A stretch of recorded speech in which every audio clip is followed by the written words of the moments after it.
Paragraph number 6. Hazrat Asma was amongst the early few who accepted Islam. She was the daughter of Abu Bakr Siddiq Raziyallahu Ta'ala Anhu and step-sister of Hazrat Aisha Siddiqa Raziyallahu Ta'ala Anha, wife of Hazrat Zubair bin Al-Awam and mother of Hazrat Abdullah bin Zubair. She died at the ripe age of about 100 years. Ripe age here means mature age. Hazrat Abdullah bin Zubair Raziyallahu Ta'ala Anhu used to say that he had not seen anybody more generous and open-hearted than his aunt Hazrat Aisha Raziyallahu Ta'ala Anhu and his mother Hazrat Asma Raziyallahu Ta'ala Anhu.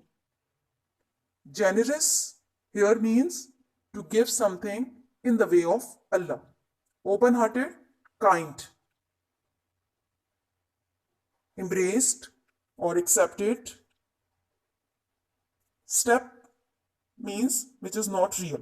So, Hazrat Aisha Raziyallahu Ta'ala Anhu gave away all the money among the poor and the needy. Nobody ever returned empty-handed from her doorsteps. Give away means distributed. So Hazrat Asma Raziyallahu Ta'ala Anhu was among those or a few women who accepted or embraced Islam. She was the daughter of Hazrat Abu Bakr Siddiq and step-sister of Hazrat Aisha Siddiqa Raziyallahu Ta'ala Anha and the wife of Hazrat Zubair bin Al-Awam and the mother of Hazrat Abdullah bin Zubair.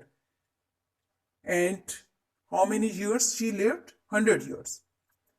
And Hazrat Abdullah bin Zubair says about her that he had not seen like his mother and his aunt so generous that when she inherited a garden, she distributed the money among the poor and the needy. She did not keep a single penny with her, and she distributed among the poor and the needy. So nobody ever returned empty-handed from her doorsteps, from her doorsteps.